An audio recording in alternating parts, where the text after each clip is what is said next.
I think the very first mistake was that as we were passing out from IIM Bangalore, we were given a credit card by a leading foreign bank. And we thought here is a card which can help us get anything and everything that we wanted. And obviously, we over leveraged without realizing the kind of interest that we are paying. And suddenly, when wisdom came, we realized that we were paying a lot more in interest than the principal. So I think that's one thing I would tell people that uh, lever, but lever to your capacity. Think about your cash flows. And again, when you're levering yourself up for debt, don't just think about the current cash flows because your cash flows will increase. Today if you're earning 5,000, tomorrow you will earn 8,000. The 3 years later you will be earning 10,000 or 20,000 or 50,000. So you lever thinking, planning all of your cash flows that you're going to be seeing over the shorter Mm. period and also over a longer period, and that's how you take a decision on how much debt that you have to take. Whether it's a credit card debt, whether it's a personal loan, whether it's a Mm. home loan, whatever be it. Okay. And all I can tell you from my own example, and I'll have to keep bringing my husband into this discussion because Mm. for us it was a joint discussion, joint Right. decision in terms of how we wanted to do our financial planning. We stretched ourselves. So when we bought our first home, we did stretch ourselves, but we also knew that we were young. We knew that our salaries will increase, and Right. therefore we took that. In a way, kind of an extra burden for the first few years to say that Mm. eventually everything will get paid out. And that's exactly what happened. So, Mm. so when you're leveraging, be conservative to Mm. know what your cash flows are going to look like over the next few years, Mm. but be also aggressive enough to take Mm. that plunge. Right. That's number one. And is this relating to, sorry, just to a specific question on this? Are you only referring to investment in a particular house or It could be maybe some anything. I kind mean, of for a us, it was loan? property. It was property, and Okay. therefore it was a home loan that I brought out. But it could also be about, I don't want to give stock market as an example to borrow and to Right. invest in stock market. And by the way, there's nothing wrong in that also, but there's Sure. a limit to that you can do. But yeah, let's take that example as more for a house. It Sure. could be for a car as well, Nishant. Sure. When you know that you want to buy a car and you want to buy a Mm. good car, and you start Mm. looking at just your current cash flows and say, hey, this is what I'm getting today, but your Sure. car is going to last you for the next 7 8 years. Okay, and Right. therefore you start thinking about that. Can I buy one level up? So it could be Mm. anything. That's Mm. consumption. This is investment, but it could be Mm. leveraging. Could be for anything. But you just need to make sure that you keep your cash flows in mind.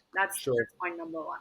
I think the other thing is that obviously you have to save for you have to save for the obligations that you will have definitely.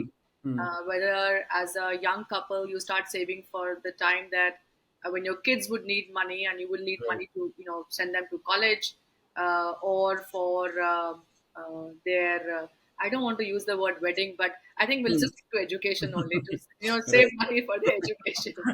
my But parents you my can't parents really never saved money for our wedding, by the way. They said, let me. you can't navigate as being an Indian parent Yeah, also. yeah, you So can't navigate that. So somewhere at the back of your mind, that whole thing does play. But let's just yeah. focus on education, or it could be any other emergency that you may actually, Right. face in your life.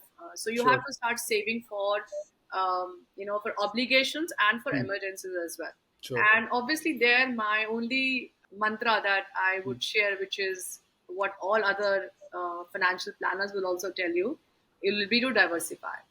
I made the mistake. Mm. Early on in my career, I joined a foreign bank.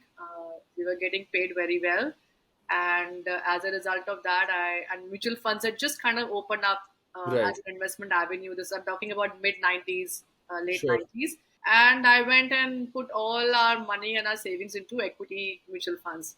Mm. And then the dot com bubble happened, the Asian Right. crisis happened, and the NAVs dropped. And my God, the two of us just sat at home and were like thinking, what have we done with our money? That money's kind of all gone away. Right. We Right. eventually got all of that back, but for that 1 2 years, it was a very worrying thought. Hmm. Okay, Hmm. so the idea would always be to diversify. So today, for example, when I look at my portfolio, I've got a good chunk of money in debt instruments, whether it is debt mutual funds or bonds, into equity mutual funds, into equity shares as well, some bit of property as well. So I think Right. you have to diversify depending on whatever is available to you as your portfolio money is what you need to diversify, and that's exactly Hmm. you kind of talked about my sons, and that's exactly what I've been telling my elder one as well, Hmm. who spent a year working abroad, that he needs to put money not just in stocks because it's Hmm. very easy to get carried away. Uh, Correct. Nvidia has gone up Hmm. 4%, 2%. Amazon's going up. Let me just put all my money in Amazon and in Nvidia. But no, you can't do that. You have to put Right. money in other instruments as well. I think that's the second thing that I will tell Hmm. the Hmm. young generation from my own life. You know, do your research well. Hmm. So when I'm saying doing research well, and I'm going to again bring in the property angle to it, Hmm. we think property prices are going to go up, and so Hmm. therefore we kind of say खरीद लेते हैं ये तो definitely जाएगा ही जाएगा. And Correct. property, as you've seen in the last many decades, is only appreciated. Right. So there are pockets which have appreciated more than other pockets. Okay, so Right. do your research well. It may Hmm. be the same asset class. Take an example of equity, for example. You want to invest in shares. Hmm. In my personal portfolio, hold a lot of blue chip companies, and I Right. started investing in them way back, and I'm Hmm. still holding on to those shares, and they are like at some really exorbitant kind Sure. of multiples and percentage returns right now. Hmm. So you Hmm. have to, one, choose your asset class Right. depending on your own risk appetite. Two, within the asset class, do your research and Hmm. then put your money where you think you will get the best bang for your buck. I think the last thing that I will talk about is something that I've been doing personally for a few years now. Hmm. So as a family, when we were a couple and then we had our kids, we were taking our vacations every year in the summers. Right. And there was an expense that we used to incur for those Right. vacations, or it could be a vacation in the summers and then another short one in the winters around Right. Christmas, etc. Every month, Nishant, even till this date, Hmm. I put away a small sum for Hmm. living my life. Okay. Wow. Hmm. And I know that if that money was to just lie in my account, I will Hmm. spend it. I'll Hmm. I'll go buy something which Correct. probably will not give me that much joy as Hmm. much as when that entire corpus becomes available to me Hmm. after a year, after 2 years, after 3 years, whatever be the time frame, and Hmm. I can do a very big bang Hmm. celebration of life. So Hmm. every month, even till date, and I've got two things running. Hmm. You will call me a little bit old fashioned on that, but I have one recurring deposit where I Right. deposit money every month. It's Hmm. a small sum; it's not a very big sum, but Hmm. every month there is a money that is taken out of my salary account and which goes into the RD. And trust me, every time that RD has matured, I've only spent it on travel Hmm. or on doing something for the family, something big, celebrating life, as I said. And I Right. have a SIP running in a mutual fund as well. Hmm. And the redemptions of those two, Hmm. the recurring deposit and the SIP and in Right. the mutual fund, is just expense. It is Expenses. not saving. It's money that I keep aside. So I think that's something which I will tell everybody. Please do Hmm. that. When you take Right. out 5,000 rupees, and I started. By the way, when I started doing that, it was 5,000 rupees a month. Today, of course, I Right. can contribute a little bit more, but when I Sure. started doing that, it was just 5,000 rupees a month, which I used to Hmm. put in an RD. And I knew if that money was in my account, I will use Hmm. it up somewhere. I Correct. will go in my credit, paying off my credit card bills, Hmm. and go buy something stupid, and that money Correct. will be lost forever.